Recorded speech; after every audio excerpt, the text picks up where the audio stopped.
أنا هون جايبت لكم طريقة سلق القلقاس مشان يسهل علينا تقشيره. هو القلقاس شكله مثل البطاطا، شايفين؟ بس شوي تقشيره صعب. هلأ جايبت لكم طريقة أنا نقشره فيها بدون ما يعذبنا يعني. أنا عندي هون طنجرة فيها مي غليانة، بدي سقط فيها القلقاس.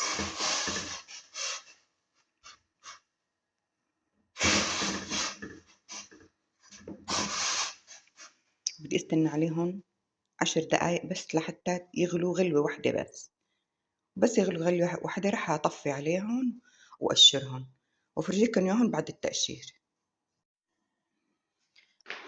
أنا هون جايبت لكم طريقة سلق القلقاس مشان يسهل علينا تقشيره. هو القلقاس شكله مثل البطاطا، شايفين؟ بس شوي تقشيره صعب.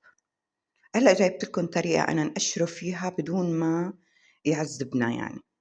أنا عندي هون طنجرة فيها مي غليانة، بدي سقط فيها القلقاس.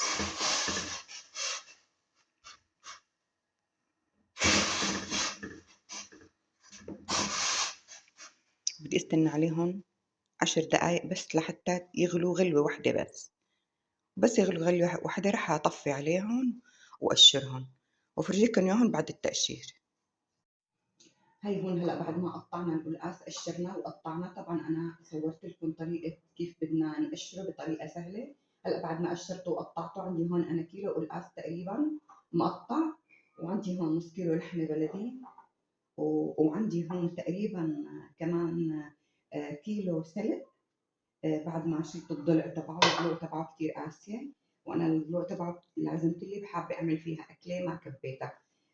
هيك الضلوع تبعه لازم تنشال، السلق لازم يكون بهالشكل هذا، والسلق ضروري. كل ما كترنا سلق رح تطلع الاكله اطيب. في عندي هون انا تقريبا راس ثوم كامل مقشر، في عندهم بصلايه كمان كبيره مقشره. وهلا رح نبلش بخطوات الطبخه. اول شيء بدي اسلق اللحمه، رح اسلقها وارجع لكم. هاي هون احنا هاي الخضار لازم بدي اخرطها. بدي اخرطها خرط ناعم، لانه بدي بعد هيك صفيها واخذ الخلاصه تبعها. خلينا نبلش وبعدين نرجع لكم. انا هون قطعت فرمت السلق بمحضرة الطعام وخليتهم هيك بهالشكل هاد. هلا بدي نزل كل السوائل اللي موجودة فيها، وخليت شوي هون،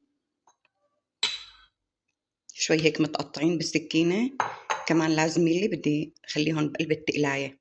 أنا هلأ العصارة يلي نزلت ما رح كبها، رح أحتفظ فيها لأنه لازمت لي. وهلأ بتعرفوا لشو لازمت لي هاي العصارة؟ هي كلها فائدة. وهلأ رح نحضر كمان نضيف لهي بعد ما سلقت اللحمة، رح أضيف القلقاس فوق اللحمة المغلية، فوق المي المغلية، وبرجع لكم. وهون بعد ما غلت اللحمة واستوت، شايفين ما شاء الله، بدي أضيف القلقاس.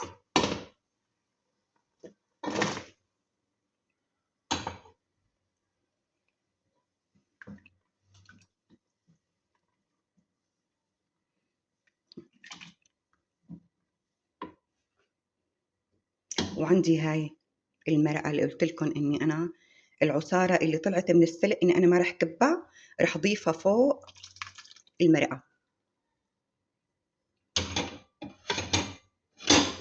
أنا شوي متلكة لأنه الستاند عندي مكسور، وحاملة الموبايل بإيد وعم بيشتغل بإيد تانية.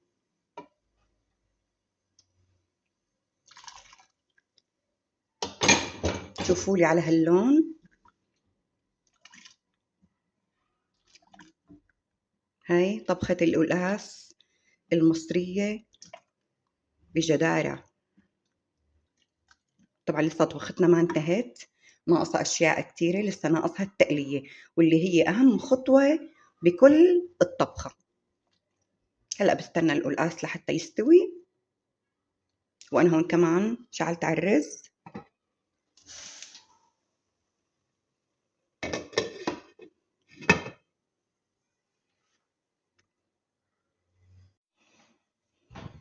هون طبعًا أنا ضايفة الملح والمطيبات للحمة. أنا راح أضيف بس نُص معلقة فلفل أسود، ونُص معلقة من الهيل المطحون لحتى يعطيها نكهة طيبة للأكلة.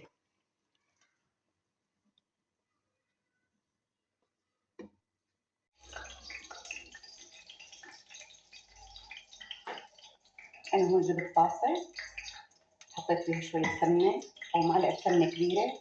هلأ بدي أقلي التوم. أنا هرّست التوم هون،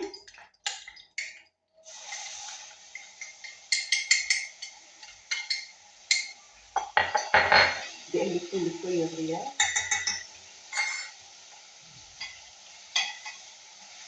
حتى يبلش ياخد لون ذهبي.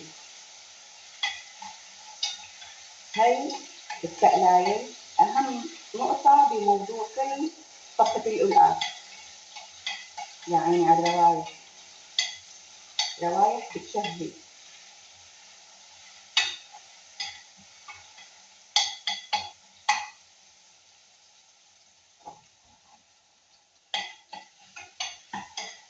بس يبلش الثوم ياخد لون زهري بدي انزل عليه السلق اللي انا طحنته واخذت العصاره تبعه. العصاره تبعه احنا ضفناها على القلقاس، على مرقه اللحمه.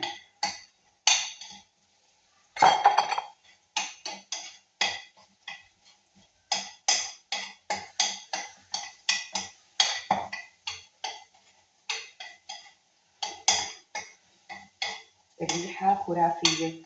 هلا كان المفروض احنا نضيف ضمة كزبره للسلق ونطحنهم مع بعض، بس انا مو متوفر عندي، خلص اكتفيت بالسلق. ما عندك سلق حطي كزبره، بس كتري شوي كزبره خضراء طبعا. عندك كزبره، ما عندك سلق، عندك سلق بيمشي الحال باي شيء. المهم يعطي نكهه ولون للطبخه. هلا انا بدي انزل السلق.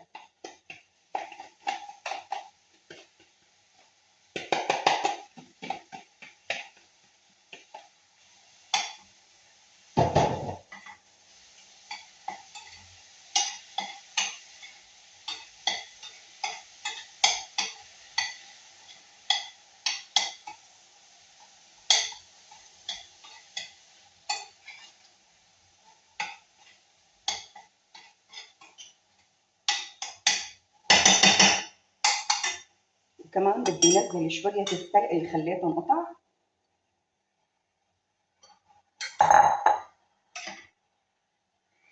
هلا كل هالكميه رح تخس، بتصير شغله بسيطه جدا.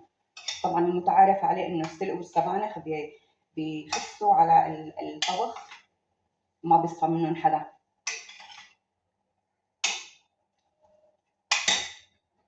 بدي اعلي الغاز شوي عليهم لحتى ما يطلعوا لي مي.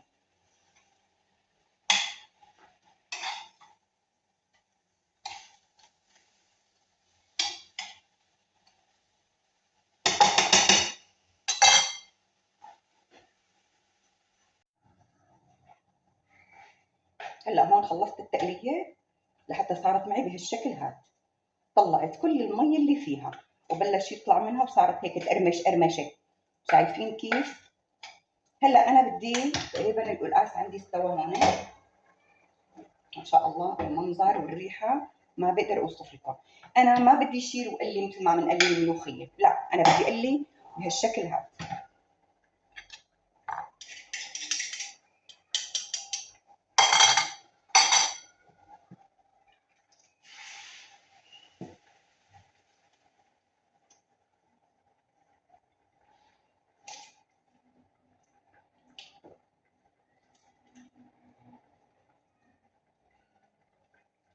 حتى اخذ كل الموجودين بالمقلايه، لانهم كلهم كزبره ناشفه وكلهم ثوم. مثل ما قلت لكم التقلايه هي اهم نقطه بالطبخه، وهي اللي بتعطيها نكهه متميزه وطيبه. هون هون طبختنا باذن الله صارت جاهزه. رح شوف القلقاس استوى ولا لا.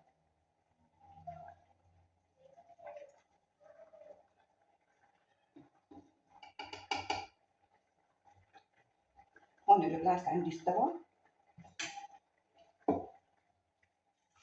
ما شاء الله. شايفين المنظر؟ شايفين لون المرقه؟ لون الشوربه كتير طيب، لونه بيجنن. هذا كله من العصاره الخضراء اللي انا حطيتها. وهيك طبختنا صارت جاهزه. وعندي هون كمان الرز استوى. رح نسكب ونرجع لكم.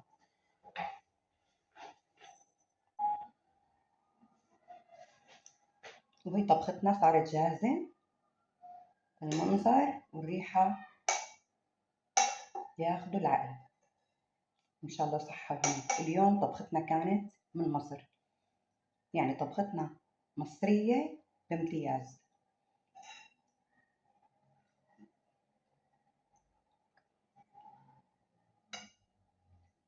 صحه وهنا.